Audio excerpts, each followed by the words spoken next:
Daily news and analysis. We keep you informed and inspired. This is World Today. Hello and welcome to World Today. I'm Ding Hen in Beijing. Coming up, German Chancellor is on a trip to China for talks on trade and other issues. Trump touts economic success in State of the Union address seeking reset ahead of midterm elections. Hong Kong protests after Panama takes control of two key ports on the Panama Canal. And gold prices rises again as tariff jitters give rise to safe haven demand. To listen to this episode again or to catch up on our previous episodes, you can download our podcast by searching World Today. First up, Chinese President Xi Jinping has met with German Chancellor Friedrich Merz in Beijing. Merz began his official visit to China on Wednesday. The two-day trip comes amid rising transatlantic tensions and calls in Europe, particularly from Berlin, for greater strategic autonomy. The German leader is leading a high-level trade delegation, including senior executives from nearly 30 German leading companies in sectors including automotive, chemicals, and manufacturing. So for more, joining us now on the line is Dr. George Zagopoulos, Director of the EU-China program at CIFE, a France-based European research organization. So thank you very much for joining us today, Dr. George Zagopoulos.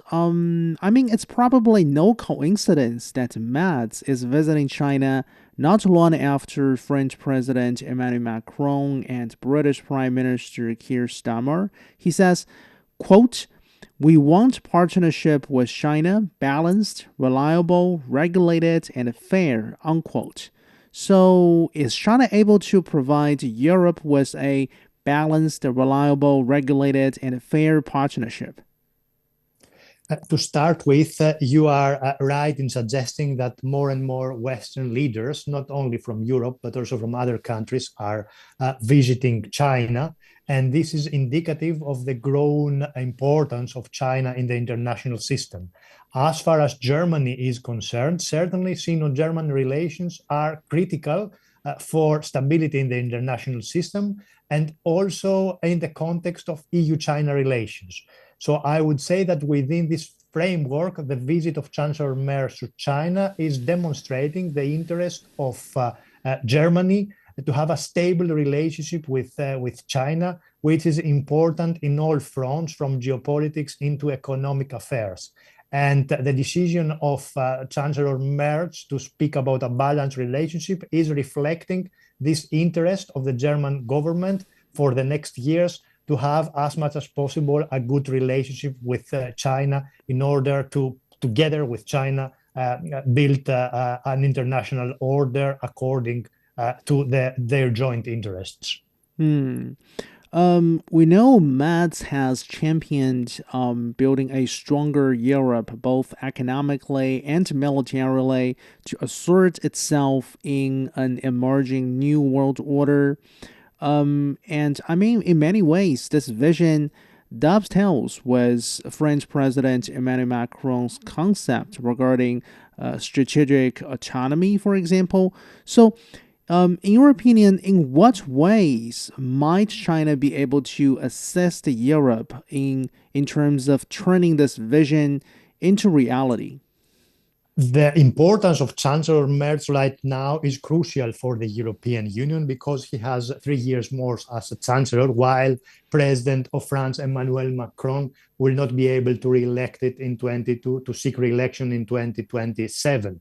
So within this context, and also taking into account the importance of Germany for the European Union, it is important to suggest that the visit of Chancellor Merz is of high significance to China. Certainly, right now, the European Union finds itself in a delicate position, and the main reason is the conflict in Ukraine, which is persisting.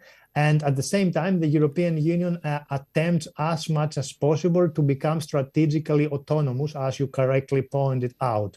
And in that regard, the role of Germany and France is certainly of high significance. China is a crucial actor in the international system, and together, China and the European Union can build a multilateral world. Of course, differences exist, but the most important thing is that the two sides talk to each other. And from the moment the European Union and China can build together a multilateral world, the role of Germany is of is of high significance, as it is the most important economy in the Eurozone and in the European Union.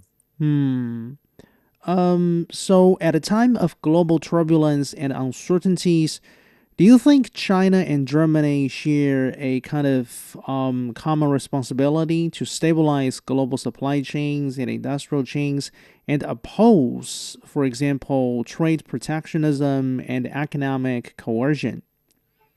Yeah, the most important thing is that China and Germany, China and the European Union, if I could be more general, safeguard a multilateral world order, which is crucial for stability in the international system. And this can only happen through collaboration. So from the moment China and Germany are prepared to work together toward this end, we can be more optimistic. Certainly, the world is currently encountered with different challenges as the unilateral policies of President Trump are shaking the international system. And within this context, the more countries collaborate in order to preserve some basic norms and some basic aspects of collaboration, the better it is. And that's why the visit of Chancellor Merz to China is of cardinal significance at the moment. According to recent official figures in Germany, China was back on top as Germany's most important market and a trading partner in 2025, overtaking the United States. What do you think has led to this? Well, I would say that the trade between China and Germany has increased over the last decades. So I'm not necessarily looking at data year per year. I would look at the general tendency, which is demonstrating the importance of the Chinese market for Germany and the importance of the German market for China. Now, the fact that last year China surpassed the United States is an important indication. I would say that there are two main reasons which we could mention in explaining that. The first is the impact of the tariffs that President Donald Trump introduced, which has certainly had an impact on trade between China and Germany. And the second is the general significance of the Chinese market for Germany, which is a standard indicator reflecting the interest of the German government to do business with China. So I would say that these two reasons can explain the trend. Now, some say between China and Germany, there is a complex trading relationship. What is your take on this?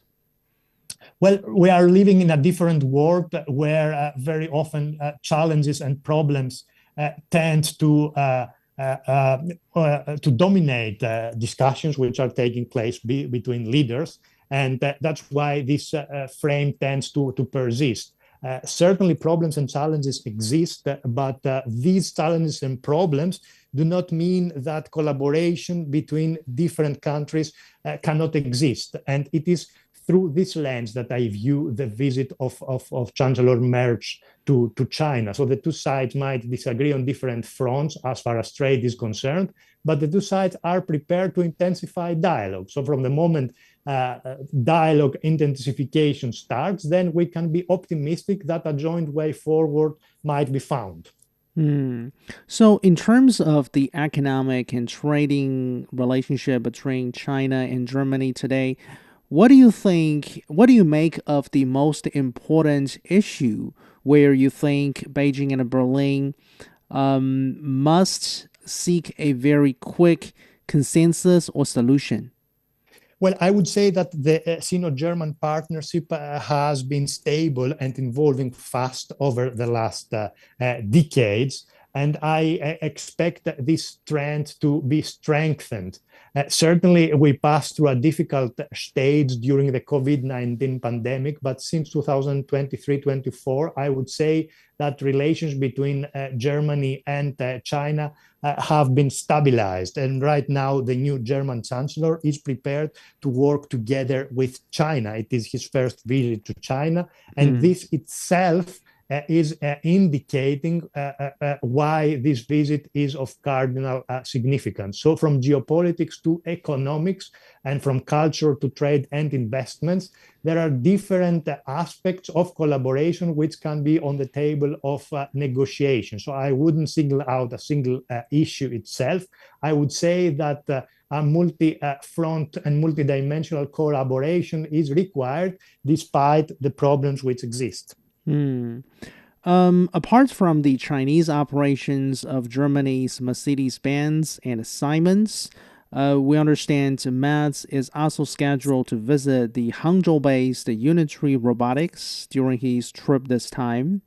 How do you assess the possibility and the space for cooperation between China and Germany in the area of AI-powered humanoid robotics industry?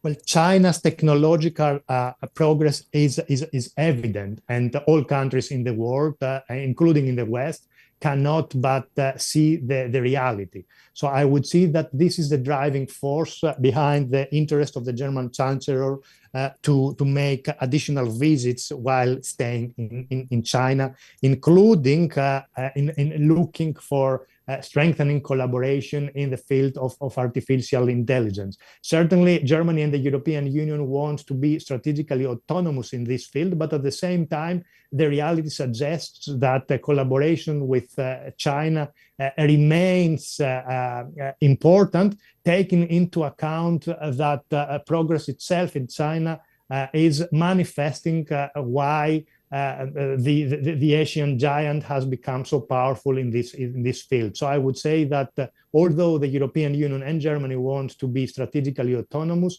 it is not possible not to look at what China has achieved in the field. Thank you very much for joining us. Dr. George Zagopoulos, Director of EU-China Program at CIFE, a European research organization.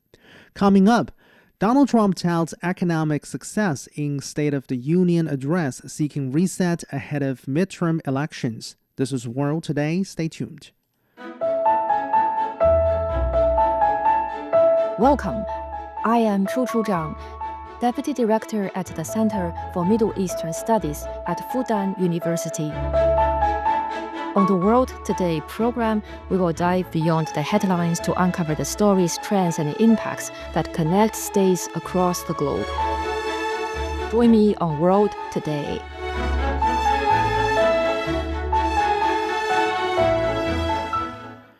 You are listening to World Today. I'm Ding Hen in Beijing. U.S. President Donald Trump has touted his economic record during the State of the Union address, saying he has ushered in what he calls a golden age. Trump spent the first hour of his televised speech focused on the economy, boasting that he had curbed inflation, driven the stock market to historic highs, signed sweeping tax cuts, and lowered drug prices. The U.S. leader also touched on immigration and foreign policy during the speech. Tuesday's annual address to the U.S. Congress marked the longest of its kind in the history of the United States.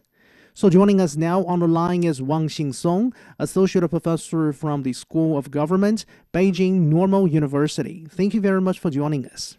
So, President Trump said he has secured $18 trillion in investments in the United States since returning to office. And on his trade tariffs, he repeated his regular claim that they are being paid for by foreign countries. How do you look at these claims? Are they consistent with the real picture? Well, first of all, one needs to be aware of the fact that when it comes to tariffs, the consensus is very clear, which is that tariffs are paid primarily by U.S. importers, not by foreign governments. Usually when a tariff is imposed, American companies importing goods pay the tax at the border, and those costs are then typically passed on to American consumers and other businesses. So foreign producers may sometimes lower prices slightly to stay competitive, but they do not directly pay the tariff to the American government. And in fact, studies show American firms and households have paid more than 90% of tariff costs. And what's especially telling about the tariff issue is that the tariffs were supposed to reduce the American trade deficit, but that actually hasn't happened because in 2025, the overall US trade deficit still reached about 900 billion US dollars. And the goods deficit alone hit a record of 1.20 trillion US dollars. So despite the aggressive tariffs, what's expected has not happened. They probably have shifted the trade patterns, but they have not changed the fact that the American consumers and businesses continue to rely on on imports from overseas markets. Then how would you assess President Donald Trump's track record in terms of curbing inflation in America? Is there truth to it when he says that his second term in office inherited one of the worst inflations in U.S. history? Well, I think there is some truth and some exaggeration in that claim because inflation in the U.S. did spike dramatically in 2021 and 2022. And in fact, it was the highest in America in about 40 years. But that was primarily driven by a combination of factors such as the pandemic, and in fact was also driven by the trade war initiated by the first Trump administration, which disrupted the supply chain in the global trade. And in fact, by the time Trump returned to office, inflation had already fallen significantly into the range of about 3 to 4% due to the Federal Reserve's interest rate hikes policy and supply chain normalization. So while inflation was still higher than the Federal Reserve's target of 2%, it was no longer at a crisis level. And as for Trump's role in curbing inflation, I think he was probably a little exaggerated because the American inflation was very heavily influenced by the Federal Reserve policy rather than by the administration alone. Okay. So we know the U.S. economy grew by 2.2% in 2025 last year, which was actually lower than any of the 4 years before that or any of the 4 years during the previous U.S. presidency. So do you see this as the main reason why, for example, according to a recent poll conducted by the Reuters and Ipsos, only 36% of Americans approve of President Donald Trump's handling of the economy? Right. I think there's definitely a connection between the two. The American economic growth slowed to 2.2% in 2025. It may not be a recession, but it is still weaker than earlier years of stronger recovery after the pandemic. And the slower growth can affect public perception because it often translates into personal feelings like slower wage gains, weaker job creation, and so on and so forth. And one important factor I'd like to bring up is that out of the 2.2% in 2025, a lot of that comes from the AI and high-tech investment, not broadly across the entire economy. And the surge in imports of computers and telecom equipments and so forth, it related to the AI infrastructure was one of the main drivers of economic activity. And also polls show that 48% Americans say the economy has worsened and only 22% feel better off financially. I think partly because most of the Americans have not really felt the benefits of a lot of the investments in the high-tech industry. And on a daily basis, they still feel the pain from grocery costs and the high insurance costs. When it comes to immigration, which is arguably President Trump's favorite topic, the president repeated his narrative that undocumented migrants are responsible for a wave of violent crimes in America. But in the meantime, we have also seen some opinion polls indicating that a majority of Americans believe that Trump's immigration crackdown has gone a little bit too far. If we think about the recent occurrence in Minneapolis, for example. So, in what ways, Professor Wang, do you think this particular issue is dividing America? It is a very polarizing issue right now in the United States, and the President Trump has emphasized immigration enforcement and linked undocumented migration to crime and violence. But the research really shows that law enforcement, generally that immigrants, including undocumented immigrants, are not more likely to commit violent crimes than native-born citizens. At the same time, the immigration enforcement itself has also led to violent clashes and controversy, like you mentioned earlier. In Minnesota, immigration agents fatally shot 2 American citizens during enforcement actions, which really sparked outrage and protests across the nation. This is why immigration really divides America so deeply. I think the public opinion also reflects that division, and approval of Trump's immigration policy has fallen to 38%. The immigration is not just about policy; it's about American identity, values, and American future all advanced, and which is why I think the issue is really polarizing the American politics. So, in your observation, Professor, what do you think is really at stake for President Donald Trump when we talk about this year's State of the Union speech? Well, the State of the Union speech is really about uniting America, uniting across the aisle. But if you watch the entire speech, what President Trump was really doing was dividing the aisle, was dividing further between the Democrats and the Republicans. And right now, the polls show that only 39% of Americans approve his leadership. So I think definitely President Trump felt this pressure from public opinion polls because the midterm elections are coming up, and usually the midterm results serve as a referendum on the president's performance, and weak approval ratings can really lead to major losses in Congress, which can be a bad bellwether for the upcoming 2028 presidential election. So that's really what I think is at stake, which is the political momentum. President Trump needs to convince the Americans that his policies are working. But as we have discussed, many of the figures and statistics he was given were not widely grounded. So, very briefly, the final question before we let you go.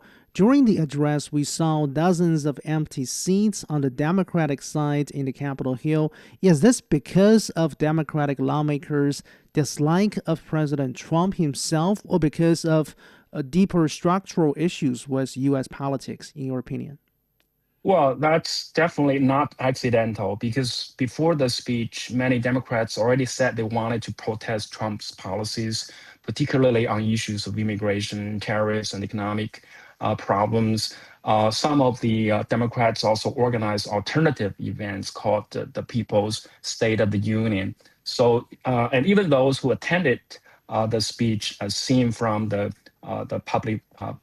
publicized video, they were very silent. They didn't stand up for most of the occasions, and except for the occasions where they saluted to the national heroes.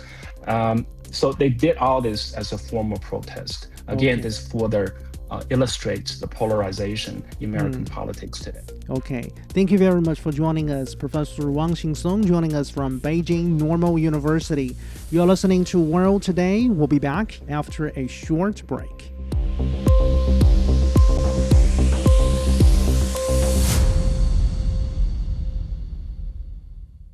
You're back with World Today. I'm Ding Hen in Beijing. China's foreign ministry has vowed to safeguard the legitimate interests of Chinese companies after Panamanian authorities seized control of two key ports on the Panama Canal from Hong Kong-based company CK Hutchison. The government of the Hong Kong Special Administrative Region has also launched serious protests with Panama, vowing to staunchly support the legitimate rights and interests of Hong Kong corporations overseas.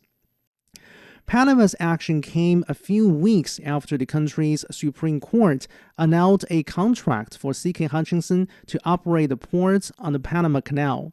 The ports have been operated by the company since 1997.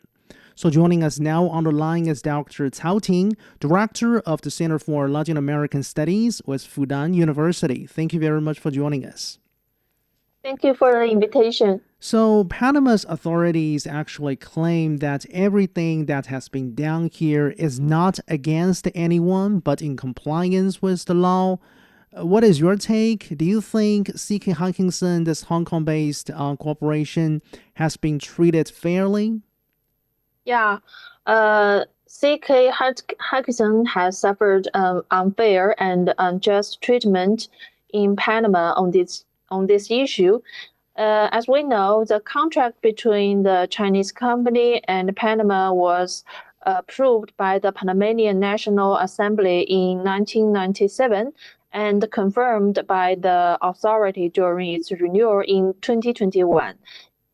So I think the ruling of the Panamanian Supreme Court carries geopolitical implications and is targeted at Chinese enterprises.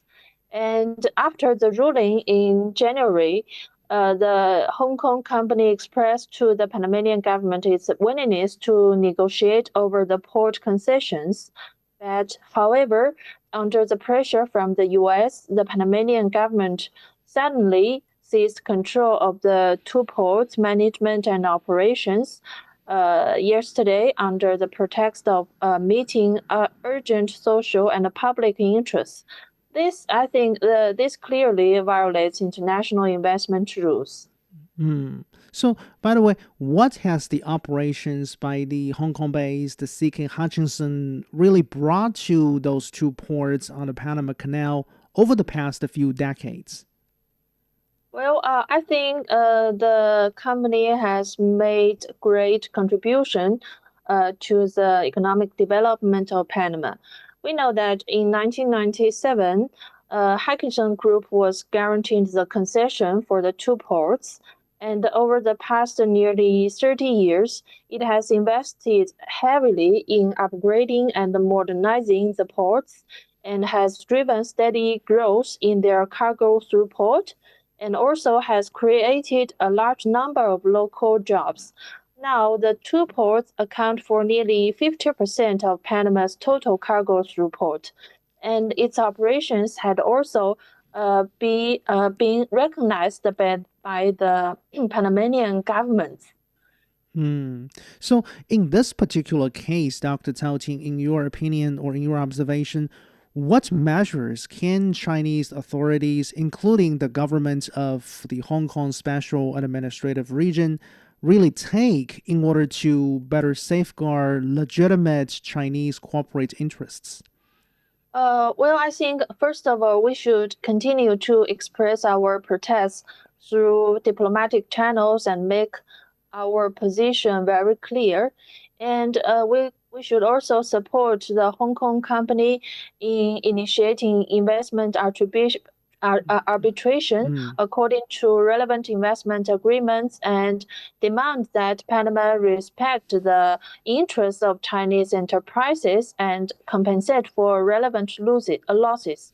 If Panamanian government insists its attitude, we could conduct some investigations into Panamanian goods exported to China, and also we should divert cargo ships that would transit the Panamanian Canal to other shipping routes with lower risk profiles. I see. So, this whole drama surrounding CK Hutchison and those two ports, began after the Trump administration 2.0 began, putting pressure on Panama to reduce the so-called Chinese influence on the Panama Canal.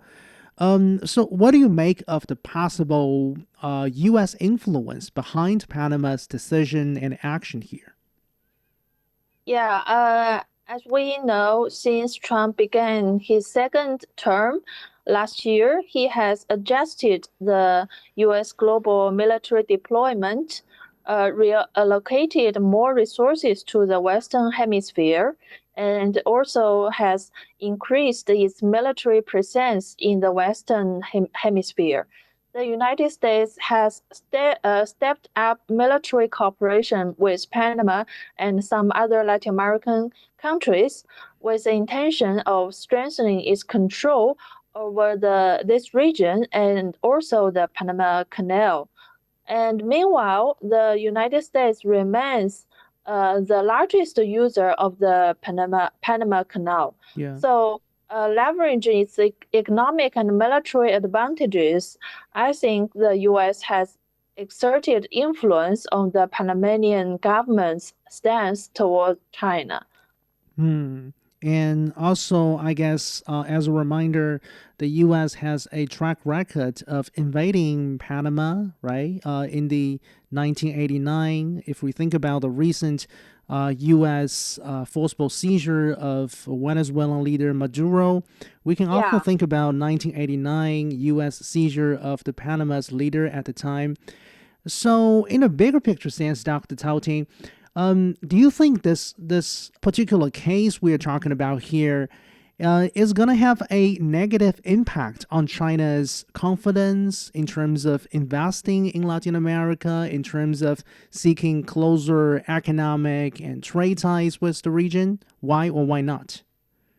Well, we should admit that under the U.S. pressure and such actions in Latin America, the risk of shifts in the stance of some Latin American countries toward China has intensified, including some small countries like Panama in particular and Mexico, such countries that has a lot of dependence on the U.S. They cannot maintain their diplomatic autonomy in the face of U.S. pressure, and so as a result, China-Latin American cooperation will face more uncertainties in the future. But we should also admit that some Latin American countries still has a lot of willingness to strengthen the cooperation with China, because most Latin American countries are dissatisfied with U.S. hegemonic practices, and their aspirations align with China's in areas such as development strategies and global governance. So I think China and Latin America still has a lot of space and also have a lot of opportunities to strengthen our cooperation, not only in the commercial relations, but also in the global governance, such as climate change, food security, energy security, etc. I think China and many Latin American countries still share a lot of consensus in such areas. Thank you very much for joining us and for your optimism. We have been speaking with Dr. Touted, Director of the Center for Latin American Studies at Fudan University. Coming up, gold prices rise again as tariff jitters give rise to safe haven demand. This is World Today. We'll be back. Hello, I am Dr. Digby James Wren, a political analyst and international relations scholar specializing in China area studies. World Today offers unmatched in-depth perspectives on China's politics, economics, business, technology, and society. World Today's team of reporters and contributors provides valuable information from all of the world's major economies. I hope you can join me on World Today for the very best insights and news from China, on China, and help to build a better understanding of China's role in the world today. You are listening to World Today. I'm Ding Hen in Beijing. Gold and silver are surging again as global uncertainties take central stage. A new U.S. tariff ruling has rattled markets, raising fresh questions about trade stabilization and economic growth. The U.S. dollar has weakened, inflation in America remains persistent, and expectations for early rate cuts from the U.S. Federal Reserve are zigzagging. So, is the rally of the gold sustainable? And how should investors position themselves in the current environment? My colleague Zhao Yang earlier spoke with Professor Qu Qiang from Minzu University of China. Professor Qu Qiang, thank you very much for joining us. So gold and silver surged to record highs, then crashed hard, and then rallied again these days. So what are the main factors behind this? I think we have many core-driven factors after that. And I think number one is the continuous purchasing of the gold for the central banks. In last year, I think the global central bankers actually net buy in about 863 tons of the gold. Well, and also in the previous 3 years, basically they have more than 1,000 tons of the purchasing. So I think this is much, much higher than, like the previous years ago, like in 2010, 2015, or 2020. So I think this kind of the buying frenzy of the gold actually driven up, the attraction of the gold, because everybody, when they see the central bankers are buying it, there must be some reason behind it. So I think the people are running after that. The whole market is running after that. And also, secondly, I think the weakening of the credit of the U.S. dollars actually becomes a very important factor behind that. The U.S. dollar index is actually performing the worst, ever since 2017. I think the dropping is more than 6%. And also America's fiscal deficit is also getting worse and worse. We're looking at 38 trillion U.S. dollar worth of the United States Treasury debt. And this is probably the historic record of all human history and all human, countries ever since we have the history, in the first places. And also, we've been looking at the real interest rate are falling, even though Federal Reserve actually are zigzagging towards the policy of the interest rate. But also, if you look at the whole global central bank's policy, you see, the interest rate, the LPR are falling basically global-wise. And also, we'll be seeing some other treasury, precious metals like the silver are facing imbalance of the supply and demand. So I think all this kind of the precious metals are, fluctuating together. So they cause this pressure to drive up the prices. So I think that's the reason why we've been looking at this going up the gold. And I think this is a structural bull market that's happening. And the recent tariff ruling in the United States has also added some fresh uncertainty. So how exactly does the trade policy uncertainty translate into higher gold and silver prices? Well, you see, we've been looking at the current ruling of the Supreme Court of America that President Trump actually violated the law to levy all this kind of the tariffs against the trading partners, even though Trump actually tried to, use the IEEPA to, collect all this tax and tariff. But actually, this is not, what they should do according to America's jurisdiction system. And if Trump cannot collect this kind of the tariff, well, they will accelerate the worsening of American, deficit situation, because Trump actually is counting on the tariff to help him to, filling the blanks of the tariffs and also taxes, so that they can slow down the trade deficit and also the treasury deficit in the American government. But now the Supreme Court said, okay, you cannot do that. You cannot collect so high tariffs against your trade partners. So the money through the tariffs, the income actually been slowing down. So Trump will face more challenges to balance all the deficit, to balance all this, all this kind of the fiscal situation. And also, I think the tariff will be fluctuating.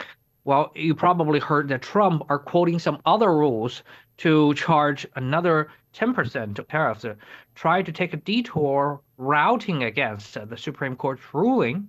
So that will make every country feel more uncertain. Wait a minute, you are suspending the previous tariff, now you're putting on the new one? So how much is the tariff recently? And when is this be stopping? So nobody actually knows what's going to happen. So the whole trade supply chain and the whole trade network will be very, very chaotic. So in order to counterfeit this kind of, uncertainty, a lot of the traders were hoarding, certainty like gold, like silver, like some other countries, currencies like renminbi or like the Swiss franc, in order to counterfeit this kind of a situation. And all these kind of the frictions were adding into more of the inflations because people are not sure, so they have to charge higher to counterfeit the future uncertainty. Oh, that will make everything more expensive, and people will see inflation coming back, and then they will buy gold.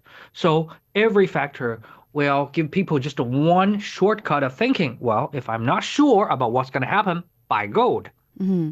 And you earlier mentioned central banks are buying gold at nearly record levels. So is this just a diversification, or does it signal a long-term shift away from dollar dominance? Well, I think, yes, it is, because nobody ever looking at this kind of a situation before. 38 trillion US dollar worth of the debt. Come on. This is more than the number 2, number 3, number 4 the world economies like China, like Germany, like India plus together, their GDP plus together. So you're talking about 3 billion of population, and what they can create of a whole year is just less than the debt owning by American government one country. So this is basically unbelievable. So we're not seeing any kind of the trend of Americans' debt borrowing are slowing down. So which means in the foreseeable future, the debt is going to snowballing bigger and bigger, and the expenses of the interest, well, going to be bigger and bigger as well. So people are feeling not safe when they look at this kind of situation. Previously, lots of the governments try to buy, America Treasury bond to, counterfeit all kinds of uncertainty, because they see American national bond is kind of the certainty with a credit, but now they don't see it this way. So they try to diversify their portfolio against all kinds of uncertainty and instability. So this de-dollarization trend is not a practice of ideology, but more of a practice of reality. For example, Poland Central Bank, Kazakhstan Central Bank, Brasilia Central Bank, they're all coming back to buy gold. You see, Poland is actually a very hardcore alliance of America. And many other European Union countries, also alliances of America, are trying to buy gold and ship back gold. So it becomes a very important defense mechanism against, the uncertainty. And also they try to avoid the sanctions, because America are putting a lot of trade sanctions not only on the competitors like China, but also they're putting it on its old friends like European Union. They try to get immune from this kind of a sanction. And what tools they can use? Well, the most simple tool they can use is the gold, and also diversification of the non-dollar currencies like we just mentioned, renminbi, Swiss franc. So I think this diversification is not just a one-time thing, it's a long-term trend. Professor Chu Qiang from Minzu University of China talking with my colleague Zhao Yang. This is World Today. Stay tuned. Welcome. I'm Elaf Elad, economics professor and member of the Data Science and AI Center at New York University, Shanghai. On the World Today program, you can find in-depth and impartial insight, as well as critical commentary on key trends in the Chinese economy, financial technology, business, and blockchain. To prepare for the world tomorrow, join me on World Today. You're listening to World Today. I'm Ding Hen in Beijing. An American business leader in China says geopolitical frictions may be growing, but for global businesses, China remains too important a market to ignore. James Zimmerman, chairman of AmCham China, made the remarks in an interview with my colleague Tian Wei. He pointed out that closer engagement between China and the middle powers represents a positive trend, and that U.S. companies are looking to benefit from China's shift towards innovation-driven growth. Let's take a listen. Jim, as you have noticed, there are quite a number of state visits coming from what they term themselves as the so-called middle powers. Canadian Prime Minister, British Prime Minister, now to mention Prime Minister from Finland and also from Ireland and others as well. So how do you see ever-increasing interactions between these economies, well-developed economies, many of them are G7 members, and the Chinese economy? I think it's important that those so-called middle economies, that the middle powers, that they have their own paths with China. You know, China's a very large economy, and all of these middle powers have something to offer to China. They shouldn't rely upon the United States to carry the day for them. So I think it's a good thing. Part of it, too, is keep in mind that a lot of the business is very much integrated. You know, the United States and Canada, business is integrated. The United States and the UK, business is integrated. So if there are things that are accomplished by the UK government or the Canadian government or whoever, that oftentimes benefits the multinational business community. So, you know, if they're here to work things out to improve the business environment for UK business or Canadian business, overall that will affect, in a positive way, AmCham member companies. Talking about AmCham, the results of their annual business climate survey, some interesting point I have noticed in the readout. One is less concern about geopolitics compared at least to the year 2025. Secondly, is more confidence about profit for businesses. Tell me more about that. The Business Climate Survey shows that there has been a rebound in profitability and specifically to consumer goods, services areas, and so on. That's a good sign. It's a good sign that we do have increased profitability. But more than that, what we're seeing through the survey is that China is still in the top 5, top 3 for many companies. So China is still a very strong strategic market. We're also seeing companies are not decoupling. They're not wholesale leaving China. And that is a very positive reflection that the market is still important for their companies. Geopolitical tensions are still a concern. It's in the top 3. But also the Chinese economy is one that we are monitoring and taking a look at, and there could be improvements, policy improvements that could improve the economy in certain ways, but that's something that is very much on the minds of business. There was a time when media stories, particularly in the U.S., talking about, U.S. businesses are leaving China. So that is not necessarily what is going on right now, at least according to your climate survey. I've been here for almost 30 years, and there has always been talk about companies leaving, people leaving, and a lot of that has to do as China's economy matures, and there's changes in the way things are manufactured here, and there's changes in the way things operate here. There are going to be some companies that make the strategic decision to move elsewhere, and it may be a cost issue. That has always been a topic of discussion for at least the past 30 years. And those are more strategic decisions on behalf of business.